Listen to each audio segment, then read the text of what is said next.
Hello and welcome to TNCRadio.live. This is Truckers Life Radio. And now here's your host, Ron Frazier. Welcome to Truckers Life Radio on TNCRadio.live. I'm your host, Ron Frazier, and this program is dedicated to helping drivers on life's highway. As we begin our program, I want to remind you folks that you can contact us at truckerslife@tncradio.live. If there's something you want to share with us, or there's part of the program that you wanted to know more about, again, that's truckerslife@tncradio.live. On today's program, we're happy to have Trevor Baker. And Trevor is a boy on his dad. He went from being a boy on his daddy's farm to, as he says it, a Christian singer-songwriter. He shares his love for God through his down-to-earth, what I guess some people have called new country sound. We'll talk to him about that in a minute. And his inspiring lyrics. So, Trevor, we're glad to have you with us today. I'm glad we worked out the details of getting you on. And thank you for joining us. Oh, you're welcome. Thank you for having me. So, Trevor, I want to start with probably the most basic question, but I want our listeners to have some insight as to who you are. Trevor, who is Trevor Baker?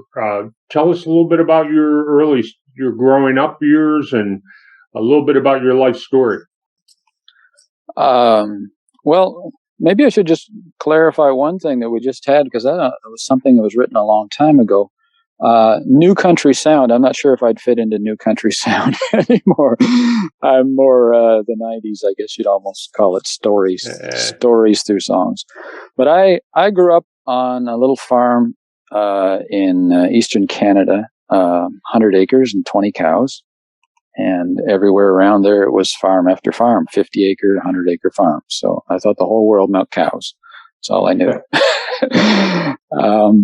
I was the only boy, two sisters. I was quite shy, very shy in school. I graduated. I was 129 pounds when I got out of high school, and scared of my own shadow. And I actually, I didn't get in. I had three uncles that were alcoholics, and so I seen that, and I didn't want to go that route. So I buried myself in something when I was 16 years old. It was bodybuilding. So I started, lifting weights, and it was like my drug. It was my escape, and then I was 16 years old, and so I was very much a loner. And something really rocked me when I was 20 years old. My best friend, he lived right next door to me. We'd walk home from school across the fields, and he took his life, and it just jarred me so much that I almost followed him. And so I wandered around for the next couple of years. I was in pretty bad shape, and but I'd hold it in. When you're around your friends, I didn't have a lot of friends, but I could hide it. But when I was alone, it was a different story. And then really what happened in my life was I ended up going to a wedding. I wasn't really into church. We'd went to church a little bit as a kid, but I just went there to count the floor tiles on the floor. It didn't mean anything to me. And I didn't buy it, I thought, I've seen it. You pick up on a couple of guys that are, I guess, what you call hypocrites or whatever, and you just label the whole thing and throw God out the window. That's what I did. And, but now I was at the bottom, kind of. And so I ended up, God must have obviously made this happen, because I ended up going to this wedding in a small little country church. And, I watched this preacher. To me, he was an old guy. He was like 60, but in my 20s, I was 22. And he cried through the whole wedding. And I watched him. I thought, why is that man crying? Why does he cry so much? And finally, he shared a little bit of his life in it. And he said that he'd been a really hard man till he was almost 50. hard-hearted, and God got a hold of him, softened him up, and he became a preacher in a little church. And he certainly didn't have even 3 fancy words to rub together, but this guy had something. Like the song Amazing Grace was not just a song to him. He knew what it meant. And that's why he cried so much. And anyway, a year later, I went and talked to him on a Tuesday night. And I don't honestly remember a whole lot of what he said. It was just him. I looked in his eyes, and I got in my old pickup truck, and I cried like a baby all the way home. On my steering wheel, I said, God, I don't know what that man has, but I want it. And my life was never the same after that. Trevor, it sounds like, you had a very isolated, difficult upbringing. It sounds like, you were searching for something that you finally found. How did that get you started in the music industry? I mean, what led to that? I mean, I read something somewhere where you had been in full-time music ministry for what? This particular article said over 15 years, but how long has this is 22 years full-time now. So how did you get started? Well, if I can backtrack just a little bit there on the farm. See, my parents, I had pretty good parents, but they were shy and nervous. And my dad had stuttered. He stuttered really bad, and that's because he was abused quite badly. So he had a hard time, facing life or talking or. And my dad had a story too. My dad was almost 50 when he went to church and went forward at an altar call. And he was just a simple, quiet man, and God gave him strength to forgive what he went through. And so, there's a song that I'd sing in the early years, and I still sing it to this day. My dad passed away in 1996, but it's called "When God Was Making Daddies," and I would share that. But God told me to do something because I was working on farms, and I went and did this thing called relief milking. I was saying, because I used to go to, the church, I'd be the guy at the front. I was always crying, going, I can't do anything. I can't do anything. I can't do anything. It's like, I want to tell people about God, but who am I? Like, I'm just I'm too shy. I'm too scared. By the time I get done with them, they all run the other way. And God, I guess, seen my tears, and He gave me a gift. I picked up a guitar when I was 30 years old, and it was just to put the kids to bed at night. I learned 3 chords. And all of a sudden, I started to get songs, and I'd write them. I'd be in the barn milking cows. Relief milking is a thing where you take care of dairy farms when they go on vacation. And so I was alone, so I had lots of time alone. And I'd write these songs, and God would give me these songs. I'd be milking cows. I'd write them on the paper towels that you wash the udders off. And then I'd sing them. Sometimes they'd ask me to sing a song in church, and I'd get up. I was so nervous that my whole arm would fall asleep in my hand, and the pick would fly out of my hand. And I am a mess. But God, He used that, and this relief milking, I ended up working on 142 farms over the years. You'd go some places for 3 days. Sometimes it was 2 weeks on a farm. And they put me on this TV show called The Valley Farmer. It was a country, a farm show. And I had half of the show, a 15-minute segment. And they came in there and they filmed me milking the cows and everything. And then it sat me on a bale of hay down the middle between 2 rows of cows. And I sang 3 songs, and I shared my testimony. And that's how it kind of got started. I started to get calls to sing at local fairs. And most often they put me in the beer tent because that was the only stage they had. And how is this going to work? I'm singing about God in a beer tent. And, but it was perfect training for me because I was so nervous. And yet I'd watch people, the most unlikely people, I'd say there's free CDs at the back or cassettes back then, and you'd watch the most unlikely people walk up, and nobody was looking. They put one in their pocket. And so I realized, God, everybody's looking for God or thinking about Him at some point in their life. So that was kind of the beginnings of. Trevor, I think the thing that impressed me the most was your spirit, your humbleness. When I heard you sing, it just took me back. And so I want to talk to you, or I want you to share with us a little about your song called Ordinary Guy. You're an ordinary guy, and that's what the song's about. Tell us a little bit about that song. Well, one of the struggles, I don't know if that's the right word, but with singing is people elevate singers and they put them on a pedestal. And I found that out early on. And in fact, I won a couple of awards, Canadian Gospel album, a couple of times, like back in 99 there in 2002. And then I went to Branson. They gave me some other awards. And it took me about 4 years. And finally, I realized this does not work. And I took them through them all in the garbage. And I said, because people, have you made the big time yet? This is not about a career. God gave me this gift. And I've been saying the last couple of years in concerts, different times I'll say this, that the best thing that could happen when I die is actually people wouldn't remember my name. People say, "Oh, what do you talk like that for?"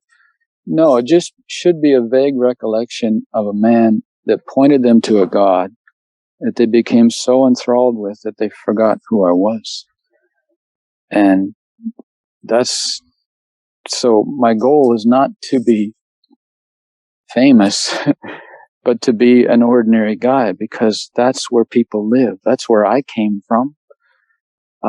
That's where we all live there. This chasing of fame and stuff is such an empty, dead-end street. And I just want to be an ordinary guy. Dear friends, I'm not sure what to say.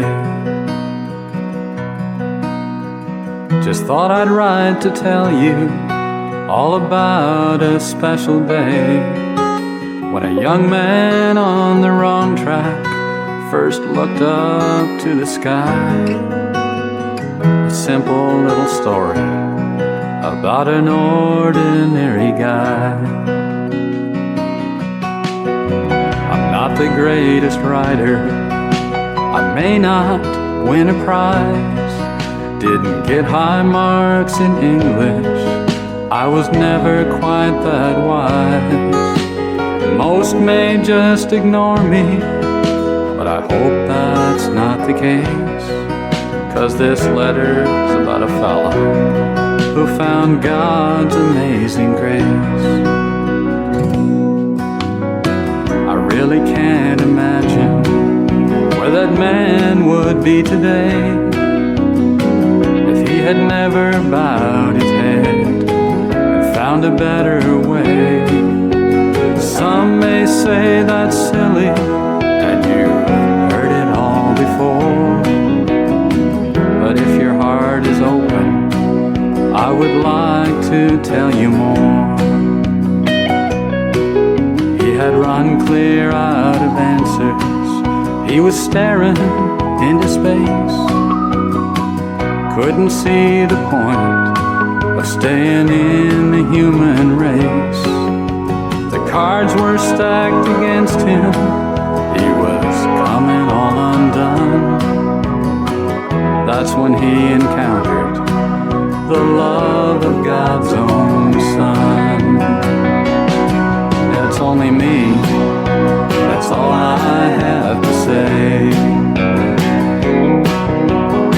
Just thought I'd write to tell you all about that special day when a young man on the wrong track first looked up to the sky.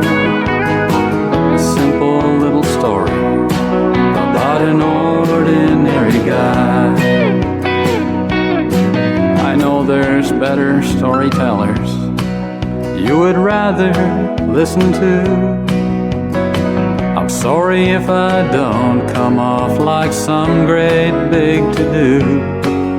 If the authors and the big names are all you hear and see, you may not pay attention. After all, it's only me. But if you'll only take a moment to ponder what I've wrote, you'll see that that man and all of us are riding in one boat. And we can find a better world than what we're living in, free from all the heartache and the awful weight of sin. I believe that man found the answer. That's no cliche or pun. When all is said and done one day, we'll know that that man won. If we could see how much God loves us, I'm sure we'd bend our knee. He's changed the lives of millions, even folks like me. Yes, even me. That's all I have to say. There are so many out there who remember that first day when they were on the wrong track and looked up to the sky. I pray you too may have a story like this ordinary guy. Signed, yours sincerely, an ordinary guy.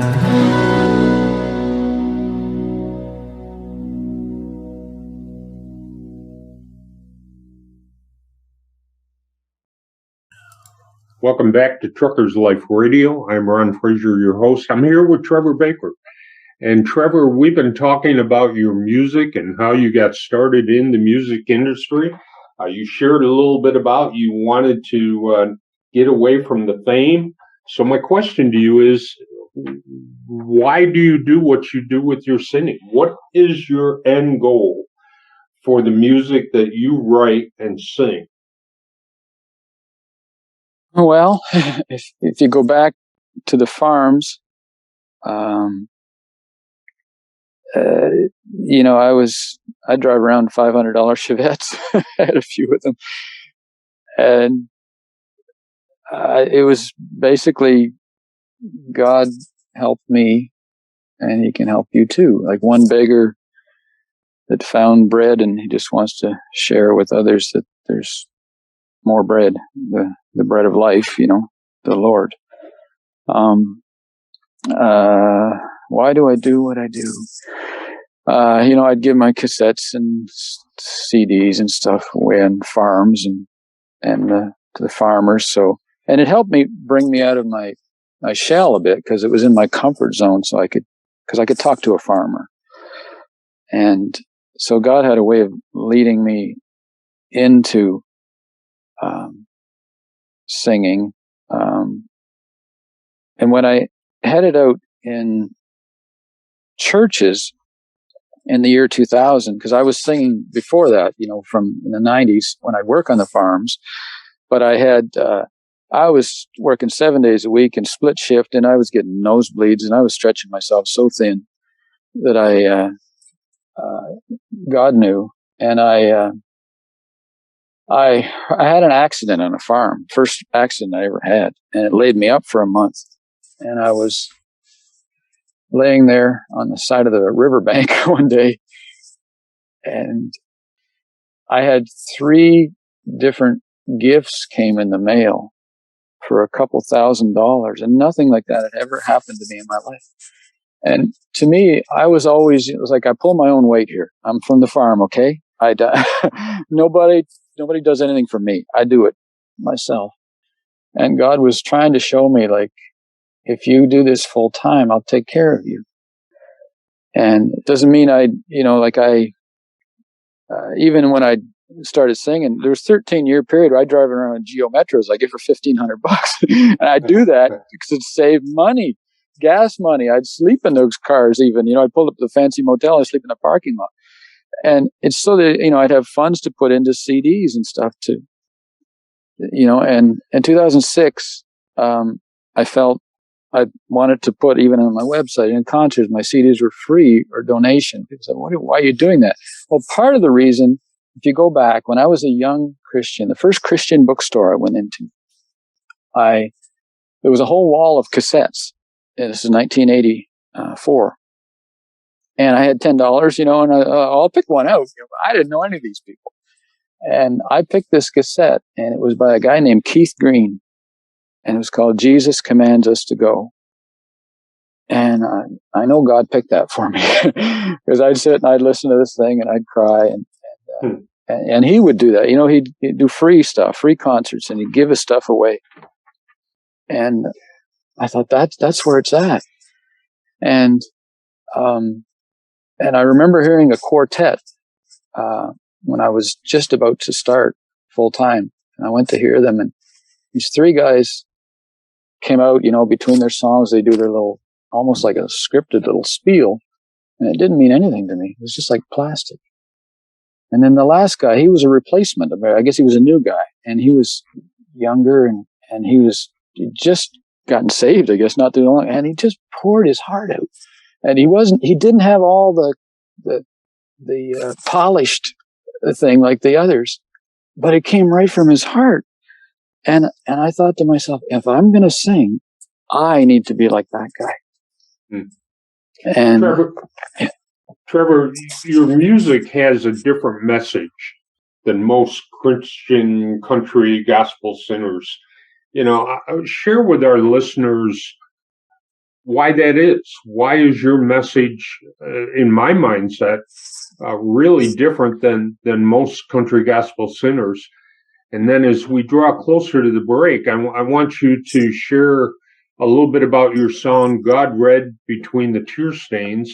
I listened to that on my way into work today, and that just touched my heart. So explain a little bit about why your message is different, and then share with us about the song, God Read Between the Tear Stains. Well, first of all, I'm not, people say, "Oh, you're a songwriter. You're a songwriter." No, I just have a pen. God's the songwriter. I just wake up with songs. I don't sit down and say, "Well, I'm going to write a song today." It's a gift God gave me. So the music, I guess, is a little different because I don't know. It's just some way of conveying to people. And once again, that word plastic, like people do not want plastic Christianity. And, people turn, and like I did, they run, and sometimes they want to take their life. They end up on the streets sometimes begging because they looked at it and go, I don't buy it. And so when I headed out singing in churches, I felt God tell me in the year 2000, I thought, well, why do you want me to do this? Like sing in church? They already know everything. What can some farm hick like me tell them? But it didn't take me too long to figure out why God has sent me to sing in churches. That there was sometimes as many lost people sitting in church pews as there is in a beer tent.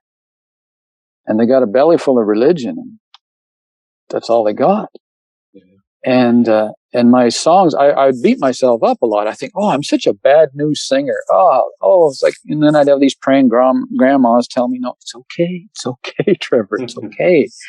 And my songs, I guess, were geared for a number of years, personal testimony and some humor. I have some of that too. But it was like almost to wake the church, like wake us up. Like, what are we really living here for? What's the story behind God Read Between the Tear Stains? How did that come to you? Well, the song, What a Friend We Have in Jesus, was written by a man that had not only one, but two wives. One died at the wedding day, and the other one died a few weeks before the wedding, is when he was getting. And so this man went through heartbreak, and I never experienced anything like that. And I had a valley in my life that came right out of left field. And I went on a 9-day trip in 2019. And on the 5th day, I called home, and there was no answer on the phone. And I kept calling, and I had a concert that night. I called after, and my wife doesn't answer the phone. And I called the neighbors finally. I thought there's been an accident. And they said, no, she was there. And I couldn't drive through the night if I wanted to. I'm one of those guys, I go in the ditch. But I drove 9 hours through the night, and I got home, and she was gone. And it was a half-empty house, and I was in shock. I didn't know, like, there was no signs. There was no nothing. And we finally put the pieces together through some help, some pastors and whatnot. She'd been had a rough childhood, abusive, and she hid things behind humor. She was hilarious. She was just so funny, but it was a mask, and it finally caught up to her. And she went. We talk about the dangers of the internet. She went searching, and she found something on there, that a group, I guess, that they counseled her to, or told her she had to leave and head out on her own to find peace. And so, you know, I sing about that too. That's one of the things, the internet. And you know, I was in a state, one place where they had a picture of a daughter-in-law on their wall, and she'd been lured away by a man in the city and killed her. I was singing, you know, I've been sharing some of my story, and I was in another state, and a lady came up and said her brother got on there, and he followed a celebrity that committed suicide, and went out and did the same thing. And so the dangers of, but anyway, it left me with a broken heart, and I'd never experienced that before. And this song came just about 2 weeks after, in the middle of the night. And what it amounts to is when we're so overwhelmed, and I'm certainly not the first one to walk through. I'm sure there's people listening out there right now, maybe guys in trucks and whoever. You're so overwhelmed with something that happens in your life. It could be sickness, it could be different things, that you don't even know how to talk to God. And if you were to write down your prayer, all it would say would be, "Dear Lord," on a paper, and there'd be no words. There'd be just tear stains. But as I've been telling, like in conscience, when I do this, I said, but God can read between the tear stains. He knows. Like, he knows. He understands.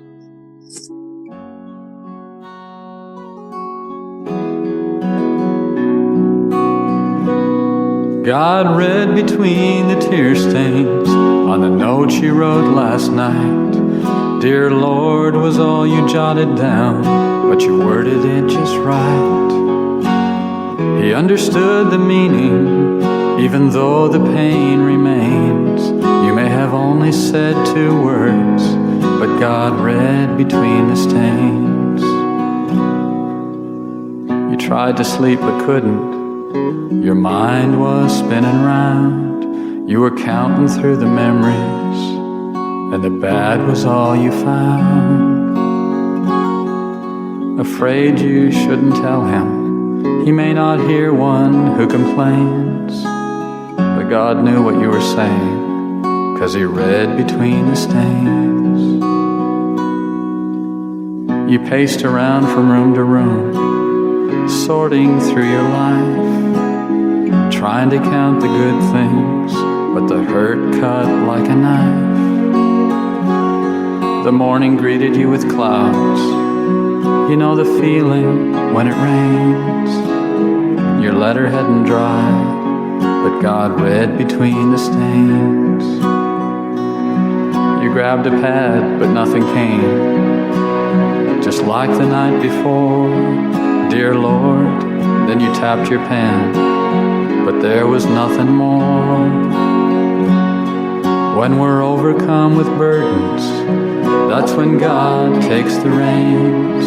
So don't worry about the letter, 'cause God read between the stains. God read between the tear stains on the note you wrote last night. Dear Lord was all you jotted down, but you worded it just right. He understood the meaning, even though the pain remains. You may have only said 2 words, but God read between the stains. think of all the others who have walked upon this earth, who have lost men and wives, watched their children die at birth. And the pain of separation as couples boarded different trains, poured their hearts out on a pillow, but God read between the stains. To those who trust He's able to make all things work for good, when you feel this world has let you down and no one's understood. God can heal your heavy heart. He's got lots of letter frames, so go ahead and write Him. He can read between the stains. God read between the tear stains on the note you wrote last night. Dear Lord was all you jotted down, but you worded it just right. He understood the meaning, even though the pain remains. You may have only said 2 words, but God read between the stains. You may have only said 2 words, but God read between the stains.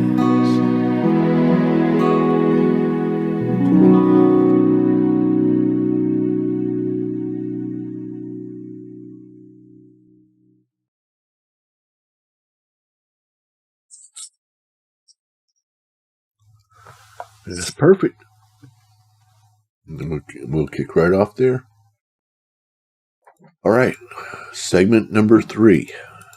And there's 4? Yep. 4 altogether. Okay. Together. So the song after segment number 3 is from the album Go Down Lovin'. Go Down Lovin'.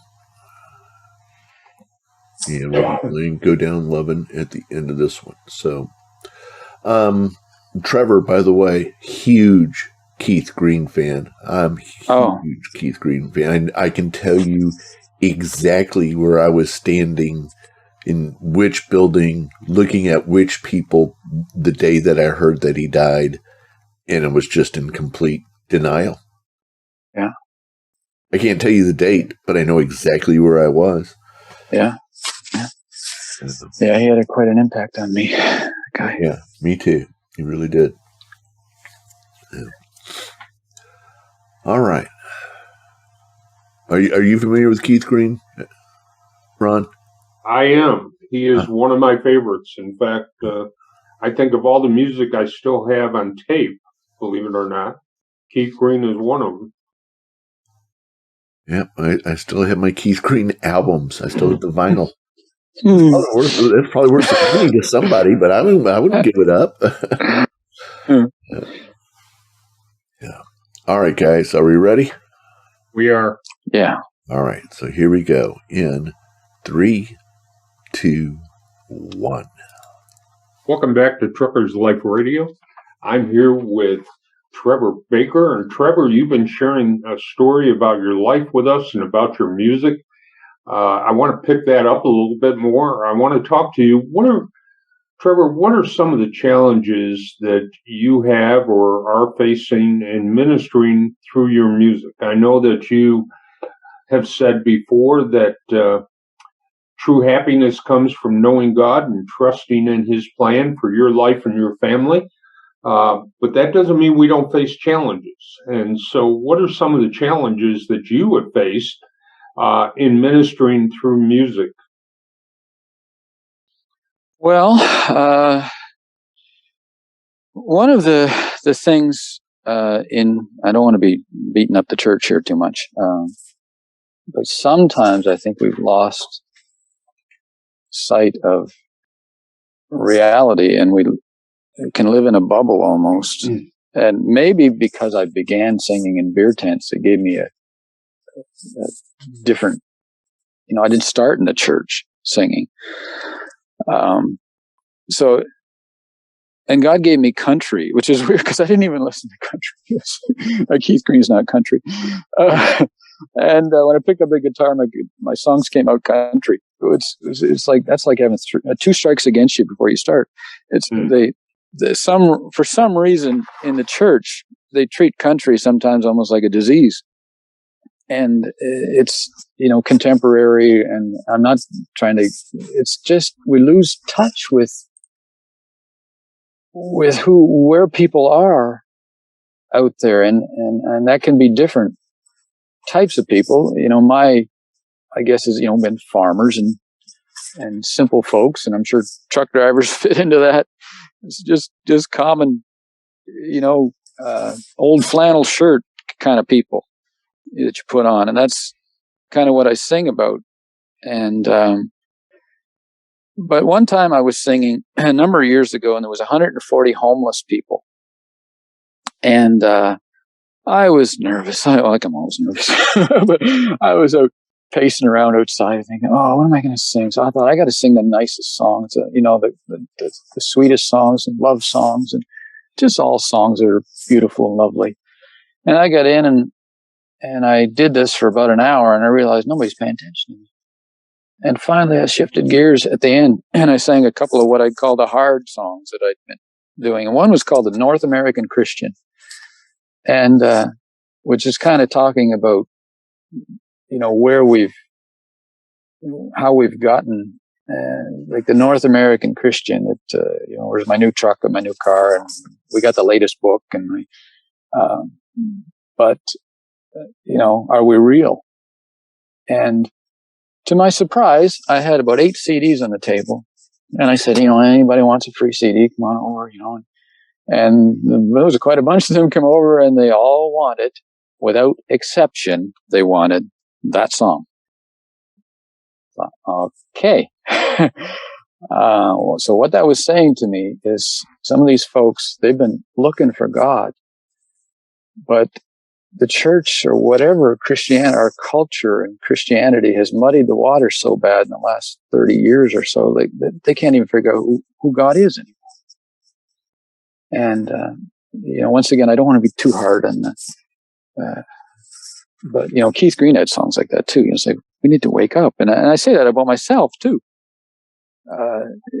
It's like, do I care? If I don't care about the guy in the street corner, then I shouldn't be singing about God. And I don't know if that answers your question as far as struggles. It does, Trevor. And you hit on a really good point in the fact that the world is looking for something. They're looking for stability. They're looking for something that will give them truth, or they're looking for truth, but they're not finding it. And the world doesn't have that answer, and the gospel does. And so the message that you bring through your singing gives them that truth and that hope, at least the songs that I've heard you sing. And I've got to ask you, you've got a song called Go Down Lovin'. It seems like a unique title for a song, Go Down Lovin'. What's that all about? Well, that came in February 2020 at a truck stop just north of Los Angeles. And of course, it was just the previous May that I went through all this heartbreak and lost 20 pounds crying. And God was helping me. And I began singing at homes, nursing homes and retirement homes. I'd never done that before very much. And it was like medicine for me. And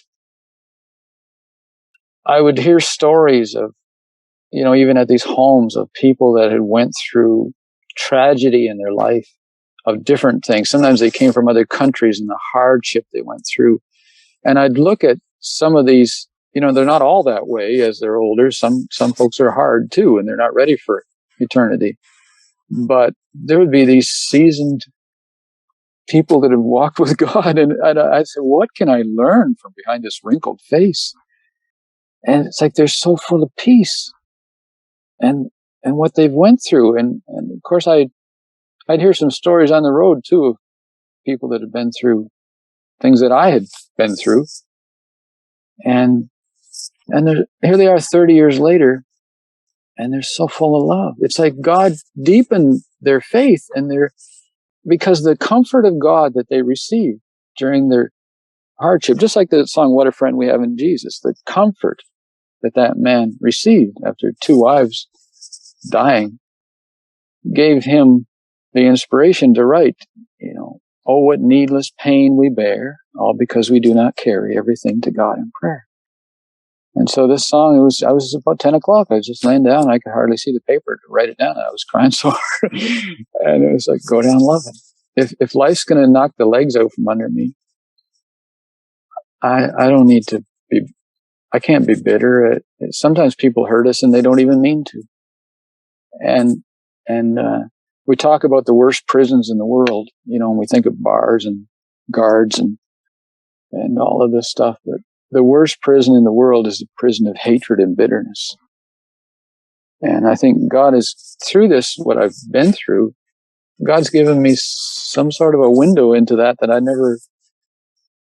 never felt before, like a love for people that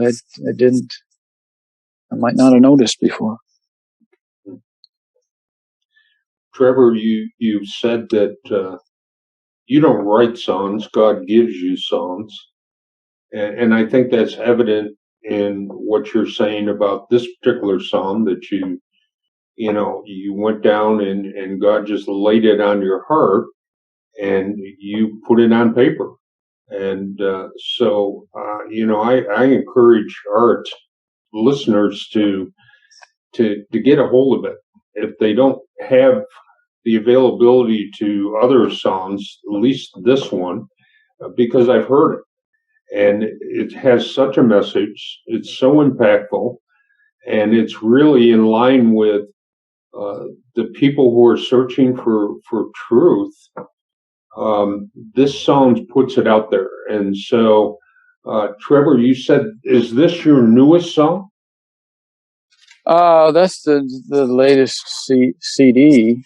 I've got quite a few other new songs, but in fact, there was one January 15th, and it's brand new. It's called Old But Not Forgotten. And we just did a music video. A really nice lady did this up, and so that's going to be some of this, like I'm preparing, because I headed out, into the homes. Maybe we can talk more about that a little later here, but to be able to leave, free CDs or whatever, but not only that, but working on USB, so they can have these songs of comfort and plus these videos of, along that lines too. And of course, it doesn't just apply to people in homes. It applies to a lot. There's more broken people in this world than unless you experience being broken, I guess you don't see it quite. And I haven't tasted, I'm sure people have, and probably listeners that have been farther down than I've ever went. But I've been through enough to know, I think I understand to some degree, that people need hope in this world.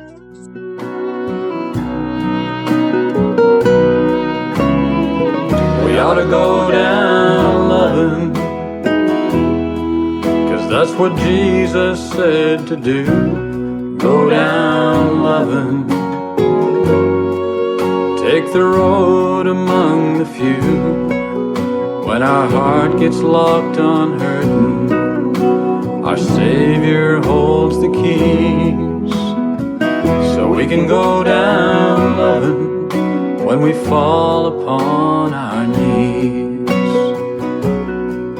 We've got a world that's hooked on fighting and forgiven's out of style, cussing out the other, busy hating as they smile. Courtrooms filled with bitter folks, yes, they got it all on file. Some even saying that they're Christians, simply living in denial. 'Cause it's right there in the Bible. God said, turn the other cheek. He either meant it or he didn't when he said, blessed are the meek. But take a look around us, how we live and how we speak. If Jesus did that at the cross, then we'd all be up the creek. He said, Father, please forgive them. They know not what they do. I'm thinking that same principle applies to me and you.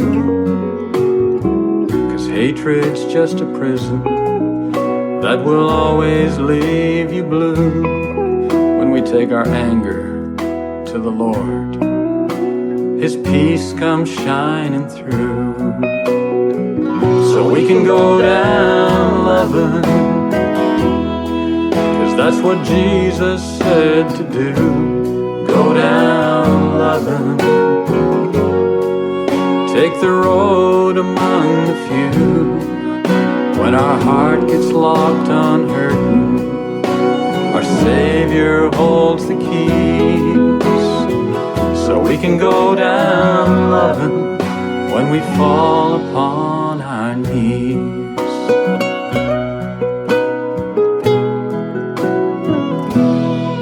The old cliche is go down swinging, but that's really wrong. I've heard it many times, how surviving's for the strong.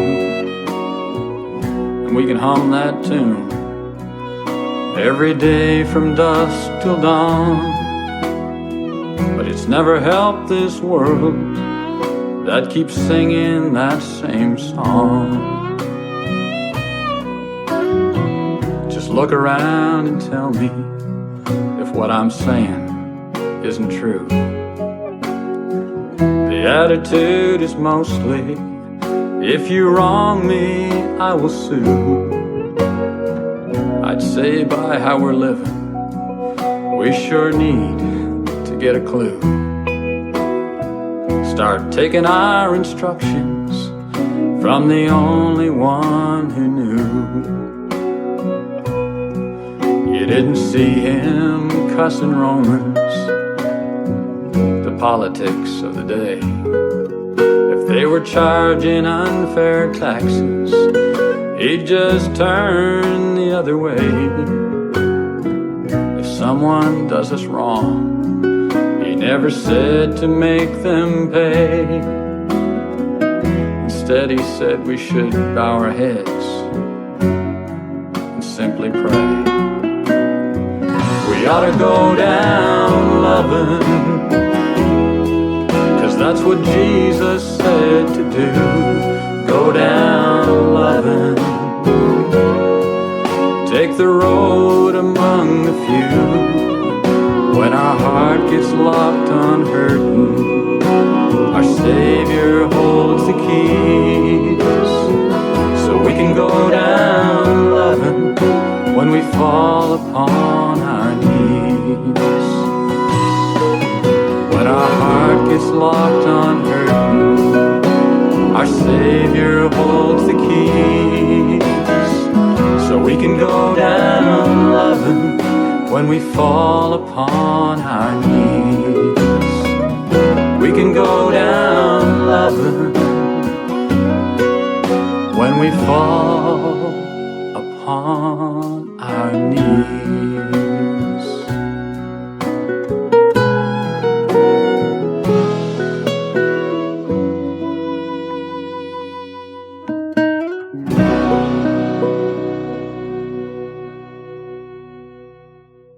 Welcome back to Trucker's Life Radio. I'm here with Trevor Baker. Trevor, I'm going to kind of mix three questions to you at once, and hopefully you can answer them in the short time frame we have. But Trevor, in what way has the pandemic affected your efforts in the area of doing your music?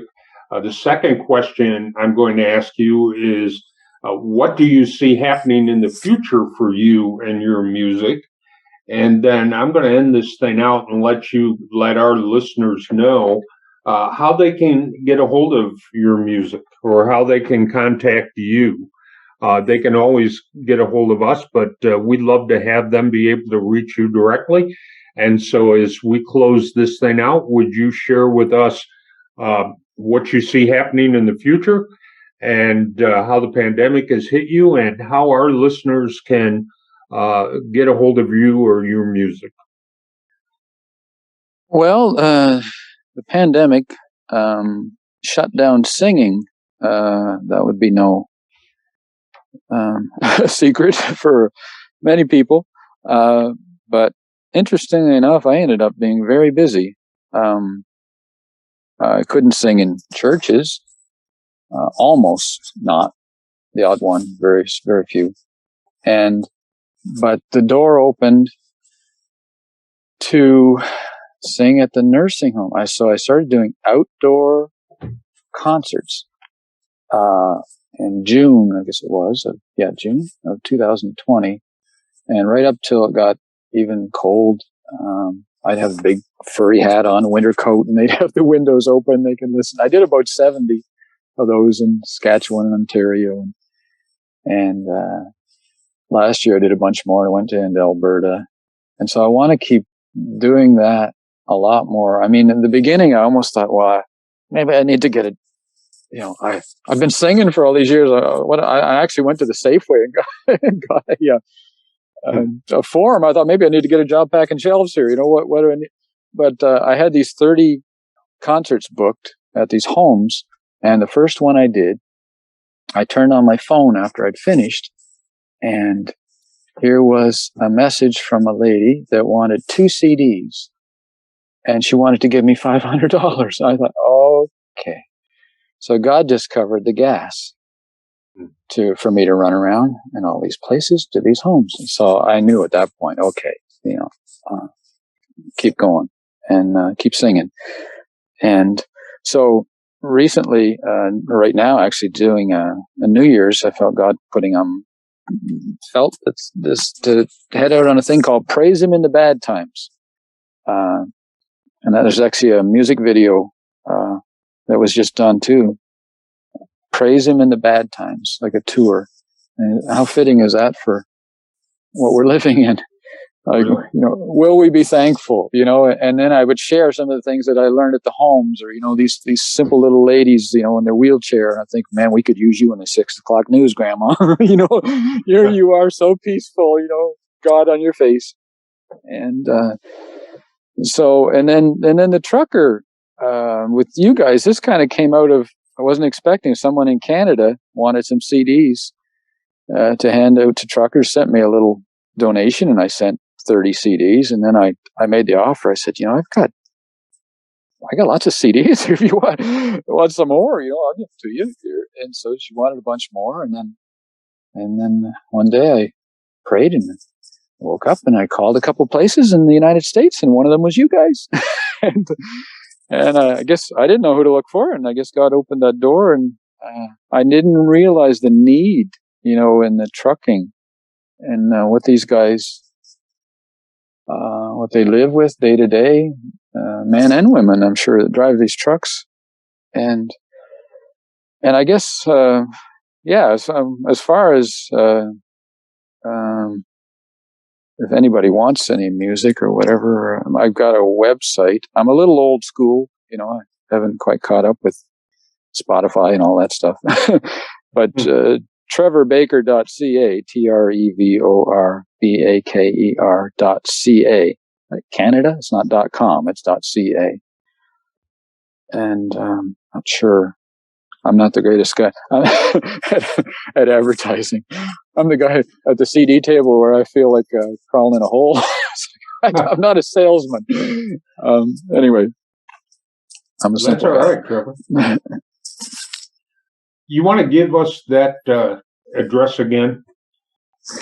It's trevorbaker.ca. Okay. So if they want to find out more about you, or they want to get a CD or so from you, they can go to trevorbaker.ca, and that would be their best option. Yes. Good. Yes. Well, Trevor, we really do appreciate you being on the show with us tonight. We thank you for your heart and your ministry. TFC Global looks forward to working with you as we minister to the trucking community. But thank you for taking the time to share with us, to be with us, and to tell us your story. So, Trevor, thanks. Thank you. I appreciate letting me have a little time to share and hopefully encourage somebody somewhere. I'm sure you have. Thanks, Trevor. Okay, perfect, guys. That was great. I'm going to stop. I hope you enjoyed the show. Let us hear from you. Send email to truckerslife@tncradio.live. Stay tuned.